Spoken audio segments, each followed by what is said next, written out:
मधु की तलाश में काफी दूर तक गई, लेकिन काफी कुछ सोचने के बाद प्राची वहाँ से निकलकर कैंटीन में बैठी गुमसुम सी मधु का वेट कर रही थी। पर तभी उसके कानों में एक भारी सी आवाज आई, प्राची प्राची हे प्राची।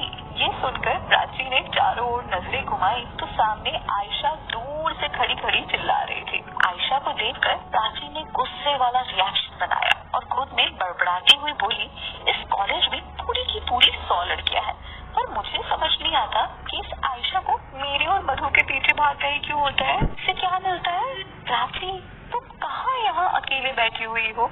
तुम्हारी वो बेस्ट फ्रेंड मधु कहाँ गई? आयशा ने प्राची के सामने वाली चेयर पर बैठते हुए कहा।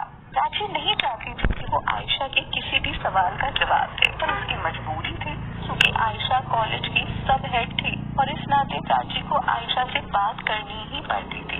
आयशा की बात पर ध्यान न देते हुए प्राची अपना मुंह कैंटीन से बाहर मोड़ते हुए बोली, यही कहीं है, अभी आती ही होगी। खैर मैं बस तुम्हें ये इन्फॉर्म करने आई थी कि इस बार शेट्टी सर ने सारे प्रोजेक्ट का इंचार्ज मुझे बनाया है। तो आयशा अपनी बात खत्म नहीं कर पाती इससे पहले कि प्राची ने उसे बीच में टोकते हुए कहा, I knew it very well. खैर प्राची ये बात पहले से ही नहीं जानती थी। प्राची को ये बात सुनकर बहुत बड़ा धक्का लगा था, पर वो नहीं चाहती थी कि आयशा उसकी कमजोरी और अकेलेपन का फायदा उठाए।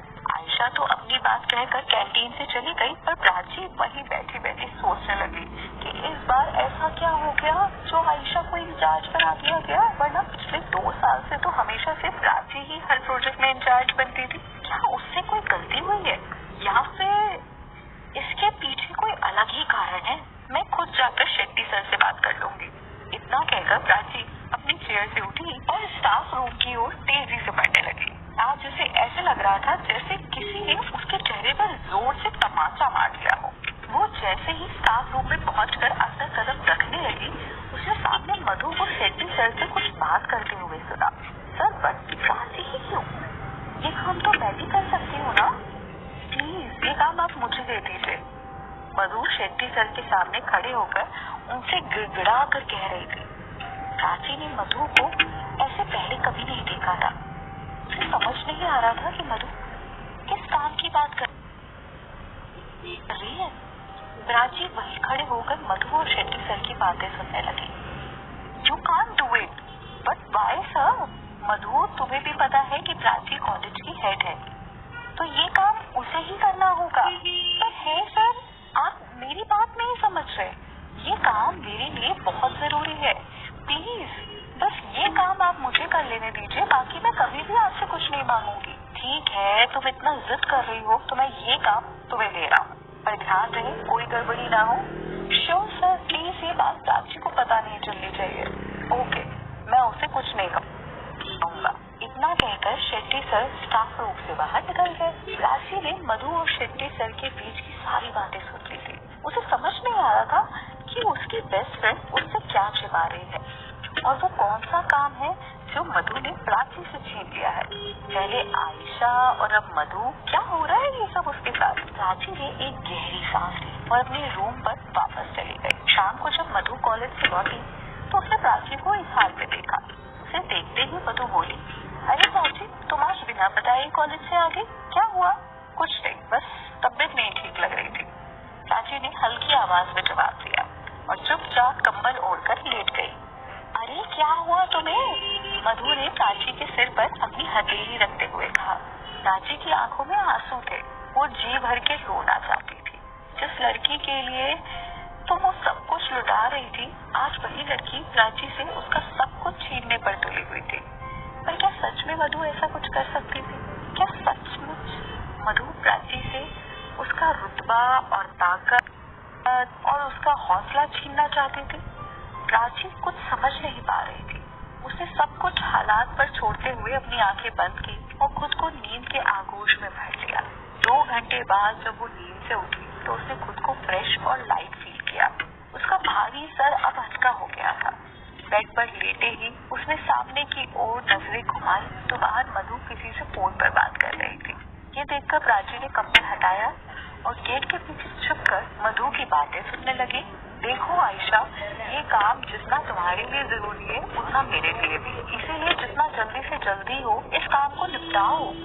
मैं इस काम में कोई भी देरी नहीं चाहती हूँ। आयशा का नाम सुनकर प्राची ये तो समझ गई कि ये और कोई नहीं, कॉलेज वाली आयशा ही है। पर आयशा और मधु मिलकर उसके खिलाफ कौन सी साजिश कर रहे हैं, वो ये बात समझ ही नहीं पा रही थी। वो इन सब चीजों से भागना चाहती थी। वो मधु को इस बात के लिए कभी माफ नहीं करेगी, प्राची मन ही मन सोच रही थी कि तभी मधु फोन काट कर अंदर आने लगी तो प्राची झट से अपना कंबल ओढ़कर बेड पर लेट गई। मधु अंदर आकर प्राची के करीब आई और उसे सर पर हाथ रखकर उसे प्यार से चलाते हुए मुस्कुराने लगी। कुछ देर यूं ही मुस्कुराने के बाद मधु वहाँ से उठकर किचन में चली गई। प्राची लेटी लेटी सोच रही थी कि एक तरफ तो मधु उसके खिलाफ साजिश रच रही है और एक तरफ उस पर इतना प्यार वर्षा कर रही है। मधु के जाते ही प्राची भी उठी और जाकर वॉशरूम में खुद को तरोताजा फील कराने के लिए अपना मुंह धोने लगी। मधु मुंह धोकर वॉशरूम से बाहर आई तो गेट पर कोई खड़ा था। अरे आंटी अंकल आप? प्राची ने झट से जाकर उन दोनों के पैर छुए और अपना हाथ कमरे की ओर बढ़ाकर उन्हें अंदर आने का इशारा किया। इतने दिनों बाद कैसे आना हुआ? प्राची ने उनके हाथ में से सूटकेस लेते हुए कहा। बस बेटा, बहुत दिन हो गए थे तुमसे मधु से मिले हुए, तो सोचा कि तुम दोनों से मिल आए, पर आप फोन कर देते तो हम आपको स्टेशन लेने आ जाते। नहीं बेटा, इसकी कोई जरूरत नहीं है, हम दोनों अकेले आ सकते हैं। अभी इतने भी बूढ़े नहीं हुए तुम्हारे अंकल आंटी कि अकेले ना आ सके। सामने खड़े एक 45 साल के व्यक्ति जिनका नाम डॉक्टर संजय था हंसते हुए बोले। मधु देखो, तुम्हारे मम्मी पापा आए हैं, प्राची खुशी से चिल्लाती हुई बोली। आंटी अंकल को सामने देखकर मानो जैसे प्राची अपने सारे गम भूल गई थी। मधु झट से किचन से बाहर आई और बारी बारी करके उन दोनों के गले लगी और हंसने लगी। मम्मी पापा कितने दिन बाद आए हैं आप लोग? हाँ बेटा, तुमसे कितने दिन से कह रहे थे कि आ जाओ, पर तुम्हें टाइम ही नहीं है। मधु की माँ, जिनका नाम मिसेस सरोज है, मधु के सिर पर हाथ फेरते हुए बोली। अरे ऐसा नहीं है, मम्मी पापा बस कॉलेज से छुट्टी नहीं मिलती, इस वजह से नहीं आ पाती। ये कहते हुए मधु प्राची के पीछे पीछे चलकर किचन में चली गई। प्राची, मैं पानी लेकर जाती हूँ, जब तक तुम चाय बना दो। ठीक है, प्राची ने मधु की ओर एक प्यार भरी मुस्कान के साथ देखते हुए कहा। मधु पानी की ट्रे लेकर बाहर चली गई और सोफे पर बैठकर हंस कर अपने माँ पापा से बातें करने लगी। प्राची भी किचन में खड़ी खड़ी उन लोगों की बातें सुनकर हंस रही थी। आंटी अंकल ये लो आपकी स्पेशल वाली चाय, प्राची हाथ में ट्रे लाते हुए बोली। अरे बेटा, तुम्हें याद है कि हम बिना चीनी वाली कड़क चाय पीते हैं? डॉक्टर संजय ने ट्रे में से चाय का कप उठाते हुए कहा। अरे अंकल, आप कैसी बात कर रहे हैं? ये कोई भूलने वाली बात थोड़ी है। कौन सा बच्चा अपने माँ बाप की पसंद नापसंद भूलता है? प्राची, हमने तुम्हें जन्म तो नहीं दिया, पर तुम हमारे लिए बेटी से कम नहीं हो। मधु की माँ मिसेस सरोज ने ममता और स्नेह भरी आंखों से प्राची की ओर देखते हुए कहा। अब मैडम आप भी चाय पी लीजिए। मधु ने प्राची को खींचा और सोफे पर बिठा दिया। सब साथ बैठकर बारी बारी से चाय की चुस्कियां ले रहे थे। क्या चाय बनाई है? मान गए, तुम्हारे हाथों में तो जैसे जादू ही हो। मिसेस सरोज प्राची की तारीफ करते हुए बोली। इस पर मधु अपना मुंह सिकोड़ते हुए अपनी माँ से लिपटी और बोली। क्या माँ, सारी तारीफ प्राची की करोगी? मेरे लिए भी 2 शब्द बोल दो। अरे तू चुप रह, ये तो प्राची की मेहनत है जो तू इतना सुधर गई। वैसे वाकई काफी सुधार किया है तुमने मधु के अंदर, पहले से बहुत इम्प्रूवमेंट है।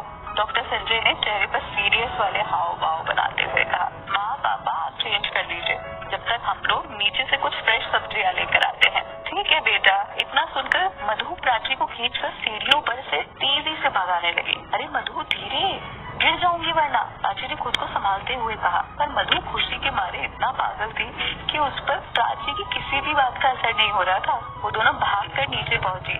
सब्जी वाला उनके ही गेट पर खड़ा हुआ था। क्या लूं, गोभी या शिमला मिर्च? मधु ने एक हाथ में गोभी और एक हाथ में शिमला मिर्च उठाते हुए कहा। शिमला मिर्च ले लो, आंटी अंकल को बहुत पसंद है। प्राची ने झट से कहा। कैसी दी शिमला मिर्च?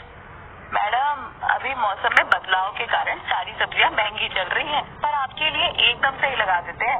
आप 110 का आधा किलो ले लीजिए। सब्जी वाले ने मधु की बात एक जवाब में देते हुए कहा। अरे भैया सही लगा दीजिए ना, आपसे ही तो हमेशा सब्जी लेते हैं। प्राची ने धीरे से हंसते हुए सब्जी वाले से कहा। अच्छा अच्छा ले जाओ। बगल में खड़ी मधु प्राची को देखकर मुस्कुरा रही थी। प्राची हर चीज को कितनी समझदारी और कॉन्फिडेंट के साथ डील करती है। मधु और प्राची सब्जियां लेकर वापस रूम पर गए और ऊपर जाकर प्राची ने अपने हाथों से गर्मा गर्म खाना बनाया। खैर रूल्स के मुताबिक आज थर्सडे था, तो इन दोनों को आज के दिन खाना बाहर से ऑर्डर करना था। पर अब जब मधु के माँ बाप घर आए हुए थे तो दोनों ने मिलकर बड़े प्यार से खाना बनाया और उन दोनों को खिलाकर सुला दिया। अब आगे क्या होता है इन दोनों की लड़ाई